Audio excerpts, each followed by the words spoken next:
My name is Kate Wilder. I've got a master's in criminal psychology. I'm an investigative journalist and hope to make a difference. Hey, we're here with Jessie Buckley to talk about Supermassive's brand new game in the Dark Pictures Anthology, The Devil in Me. So let's start at the beginning. Tell us a bit about the character that you play. I play a character called Kate Wilder, who is a presenter who's part of this documentary team who are doing a show about the serial killer H.H. Holmes. America's first serial killer confessed to 27 murders. The number grew significantly. Nearly 200 lives. I'm a serial killer documentary watcher. Is that your jam too? Yeah, I'll watch a serial killer documentary. Right, it's really relaxing. Like, okay, cool, yeah, I can it's chill kind out. of fascinating why we're all addicted to kind of those stories. We need a plan. Forget his games, traps, all that bullshit. Think about the killers we've covered. There's always a weakness. I'm not playing detective, I just want to survive. Playing detective is how we survive. So what interested you in the role of Kate? Well, to be honest, I've never played a video game in my life, and I had no idea what the hell the world was. Oh, wow. Okay. So that was firstly why I kind of was like, oh yeah, that sounds new and fun. And yeah, and then I read the script and talked to Alita, who's our director, and it just seemed like a really lovely thing to be part of and something new and fun. And I can't believe how they create this world. And action. You know, usually I just get a script and it's like 70 to 100 pages long, but there's like 300 pages in one script. It's unbelievable. So as you kind of mentioned, the game has multiple branching paths, so your character could end up in any number of situations. What's it like to film a scene, multiple times with different endings? What I've found is like you can only be in whatever strand you're in at that time and figure out the emotion of it at that moment, because then you can offer up something completely different when you go into a different strand. And it's a very immediate experience, which I guess is also what a player will feel when they're doing it as well. So I just kind of try and keep my head in where we are right there at that moment. And if I was trying to think of what was happening in the other strand, it would be a disaster. It must be really hard, yeah, because you kind of have this mapping, I suppose, in your brain of what the outcomes could be, and then just trying to stay in that moment. It's very interesting stuff. So many things can happen to characters in the Dark Pictures anthologies. How do you make sure that Kate is always Kate, no matter what she's kind of faced with? Well, I guess before we started, we did a big read-through with everybody, so it was good to kind of get a handle on who she is in the context of the environment she's in, but also the relationships that are in the world as well. It just kind of reveals itself from the script, and I just kind of let her run free and see what That's so cool, happens to her. Yeah, I don't think anybody has continuity in themselves. I don't anyway. It must be very difficult. Yeah, really difficult. And that's it. I guess it's quite good fun to then go, okay, let's go with this and see where we end up. Well, I think also Kate lives on the knife edge of she has a genuine obsession and curiosity about serial killers. So there's part of her that's kind of running towards it and part of her that's running away from it, and all of them have come to be curious about H.H. Holmes, but also with that, you're kind of living a real life horror as you're going into this world. So, come on, Charlie. What do we know about this guy? And everybody's fantastic, and they're all such distinctive people, and they all somehow genuinely feel like a crew, Nice, yeah. You kind of have the kind of riffs. Charlie is thinking. She looks a lot like a temper tantrum. And the new fledgling loves, and then the kind of creeping horror of your life. What are you doing with your life? Sounds very familiar. Yeah, I think I've been there at 3 a.m. What is all of this? Okay, so let's talk about the setting that Kate finds herself in. I've heard something about murder castles, and I'd like to know more. So the production company that Kate works for, Lonnet Entertainment, they get a mysterious call from a stranger who says that he's basically made a replica of H.H. Holmes' murder castle. Wicked. And invites them to come and document it because he knows that they're interested in serial killers. And Lonnet Entertainment, which is run by a character called Charlie, is kind of hard up, but only Charlie knows that. And so even though Kate is a bit kind of resistant to go because it just feels like another kind of fuddy-duddy thing, they agree to go to this island as one last kind of hurrah. It sounds like absolutely nothing awful is going to happen. It sounds like a perfect setup. I'm going to have a cup of tea. Delightful. Yeah, lovely island. Very nice. Look! Years are the wine that fill the cup of time. So in the game, you've got quite a limited inventory. Which items would you take into the house if you could take anything? I'd probably take, like, I think, look, all these mad people are just in need of a hug. So I'd probably take a bottle of wine and just be like, mate, let's just sit down, have a glass of wine, talk about what's going on here. Get Charlie's fags. Come here. Have let's a fag. Just calm down. That's my weapon of choice. I'd kill him with kindness. Well, you could at least start with the wine, and if that doesn't work, you've got the bottle. So I mean, it's perfect. You're done. And if not, I could just drink it myself and have a lovely time. Some kind of belt with 3 or 4 of them attached. Off you go. It's all going to be fine. And if it's not fine, you're not going to know about it. Yeah. Done. Perfect. Good choice. Think it's okay if we pour some wine? God, please do. So you've mentioned the chase scene with the other girls. Was that fun? That genuinely was fun to be running and scared and all of that? Yeah, it's always fun. I mean, I think everything's kind of fun. So thank God it's not something that happens regularly in your real life. So when you get to be part of something where it's super heightened and surprising and otherworldly things can happen, and you've got these 2 excellent kind of birds beside you who are like fighting off the demons, and you're genuinely scared and you're kind of doing it together, it's it's brilliant fun. Move your ass! Go! I've been around mocap. I've seen mocap. It fascinates me. What was that like? And more so, what's it going to be like to see your face in a video game? To wear a mocap is like, I mean, you just feel like you've got a huge nose because you've got this cycling helmet on, but then it has a huge beak at the end where there's a camera. And sometimes when they're putting it on, you can see the other actors already kind of lined up, and it's very close. It's very scary. No! You're gonna kill me! But yeah, I think it'd be super interesting. I don't know, maybe I'll look a bit better. They'll doctor me off or something. Kate's just a better version of me. Yeah, it'll be really interesting. It's going to be very cool. As far as, let's say, traditional acting versus video game acting, what were the differences? Was there a huge kind of difference between the two?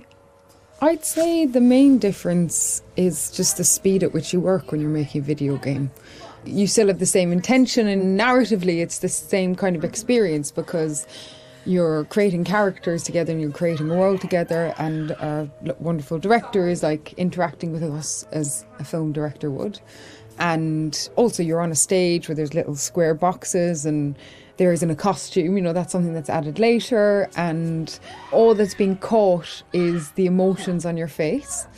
It must be quite intense when it's just focusing on your face. That must be a real intense experience. Although to be honest, like the scripts they're really good, and so I don't really try and think about that too much, whatever the situation. I think if I did think about it, it would be an awful disaster. Yeah, may change the situation entirely. You just kind of listen to everybody else that's there and get on with it. We need a plan. Forget his games, traps, all that bullshit. Think about the killers we've covered. There's always a weakness. You suggesting we invite him to tea and psychoanalyze? I'm suggesting we use our heads. We play his games, we'll lose. It's our best shot.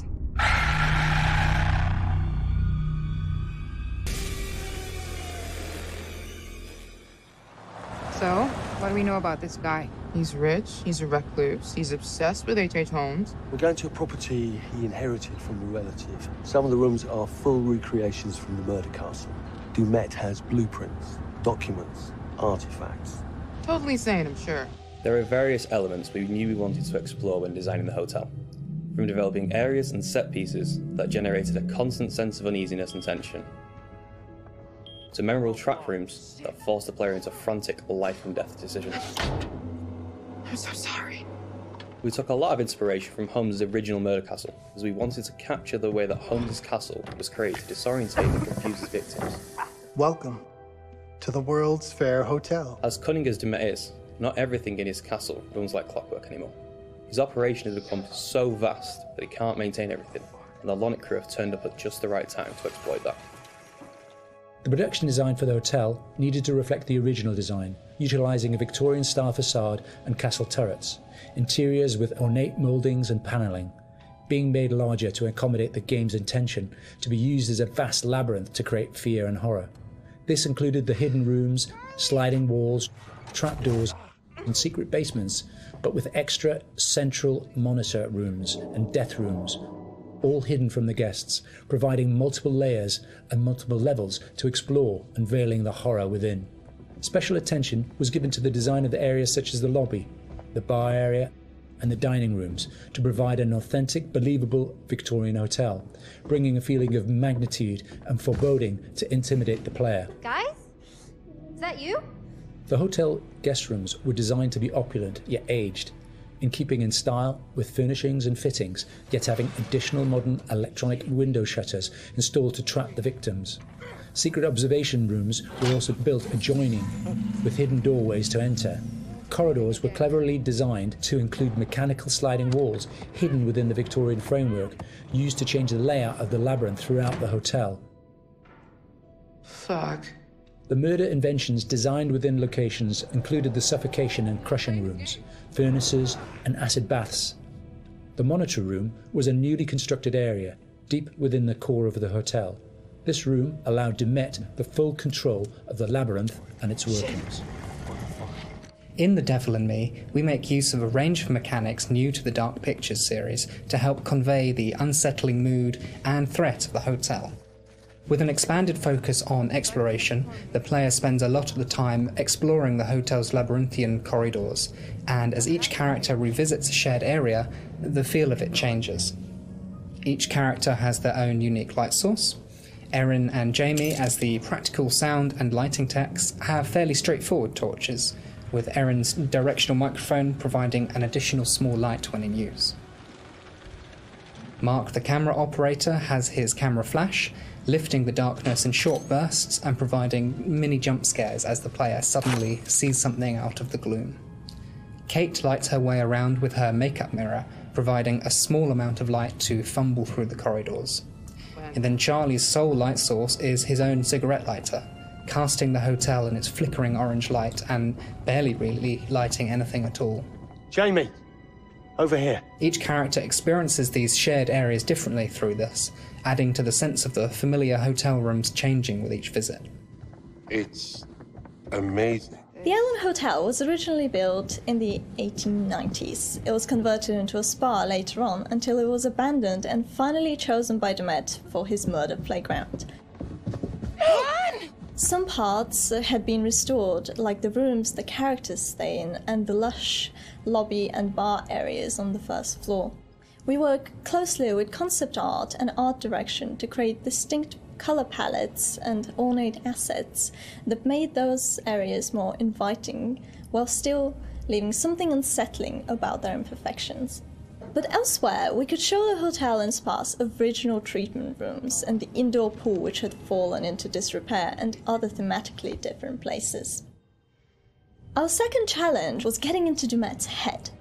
We knew that he was supposed to be a very meticulous man. He's the sole architect of this place and proud of his creations. Some rooms are deliberately left in disrepair. We created them with the base layers showing, and we scattered building equipment around to tell the narrative that Demet still has plans for them. Others he had completely purpose-built. That's where we used a mix of old brick and breeze block materials next to each other to create contrast. And on top of that, there are traps everywhere. Some of the most interesting areas to create were the ones which were supposed to be off-limits to hotel guests. We wanted to show the stark contrast of his personal space versus the one he hunts people in. The team went as far to even design Dumet's handwriting, and we used that on boards and documents to show more of his personality. There's storytelling in every small detail. Lighting in Devil in Me is a bit different from the previous Dark Picture games, since we have more explorations and more playable areas in the game for players to freely explore. We had to slightly adjust the way we used to do lighting by adding some new stuff, such as adding more guide lights in the environment for direction, or add some interactable light fixtures that you can trigger on and off by walking closer or away from them. So there are 4 types of lighting styles in the hotel. The first one is the regular hotel areas where everyone should feel safe and cozy. We try to use more bright, warm colored lights with different elegant light fixtures. And the second one is the areas that are either under constructions, used as Dumet's workshop, or places only lit by moonlight or should be pitch black. We used cooler temperature lights or even blue lights for these kind of areas with very low light intensity and very heavy volumetric fog to enhance the claustrophobic vibe and to elevate the tension. So the third one would be the control room where Dumet watches and controls all the activities in the hotel. We want this room to be especially bright, like an industrial warehouse with a cool, eerie mood to separate it from the other rooms. And the last one is all the rooms that are designed to be slaughter stages. Killing is like creating art to Dumet, and he wants all his artworks to be presented epically with audiences, classical music, and beautiful lighting setup. So in these areas, unlike the others that have more neutral color in the lights, we tend to artificially light these areas with either theatrical lighting or use high contrast saturated lighting setup, so that we know something is going to happen. If we don't do something, both of them will die, Mark. We wanted to provide players with a truly realistic historical sonic experience whilst inside the murder castle. We researched multiple properties and buildings built within the same period as the original Chicago murder castle. Authentic door foley and sound effects elements were high on our priority list. We recorded multiple door openings, closings, handles, rattles and squeaks. Throughout pre-production, we'd seen all the variations of emotion characters would be displaying when using the doors, ranging from calmness through to blind panic and incensed rage. All these emotions could be channeled into the performance we recorded. Another element of the soundscape we went into considerable detail recording was floorboard and stair creaks. Virtually every step we took provided us with a distinctive and unique sound. We recorded these creaks in 3 states: running, walking, and walking slow. To further add to this, as the characters climb higher inside Dumet's murder castle, the creaks will become more frequent as you enter unfinished rooms, exposed walkways, and the structural integrity of the hotel becomes more dangerous and unstable. In terms of the music, we chose various 19th century pieces of classical music and opera to accompany the murder scenes. These would have been the pop music tracks around the time of H.H. Holmes, providing a cognitive link between past and present. Classical music and opera accompanies a lot of the murder scenes, often playing through a gramophone or a tannoy, which is then fed back through our bespoke impulse responses to allow the music to naturally echo throughout the cellars and corridors of the space. What is this?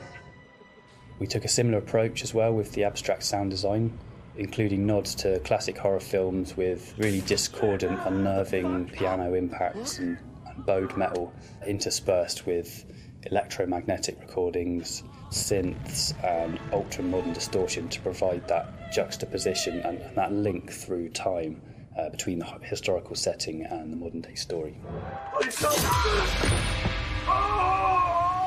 Designing the hotel as a play space presented different challenges than previous Dark Pictures games.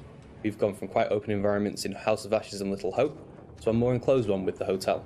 The ability to revisit previous environments at different points in the story, with different layouts and different emotional states, meant that we had to collaborate very closely with each other to make sure we designed each area to cater for every requirement. We had to think how a lit corridor would feel if multiple characters roaming around it, versus the same corridor drenched in darkness with just a singular player character. Empty hotels are inherently eerie, and it allowed us to play with the idea of liminal space to try and create a murder castle that felt uncanny. It's something that felt truly unique.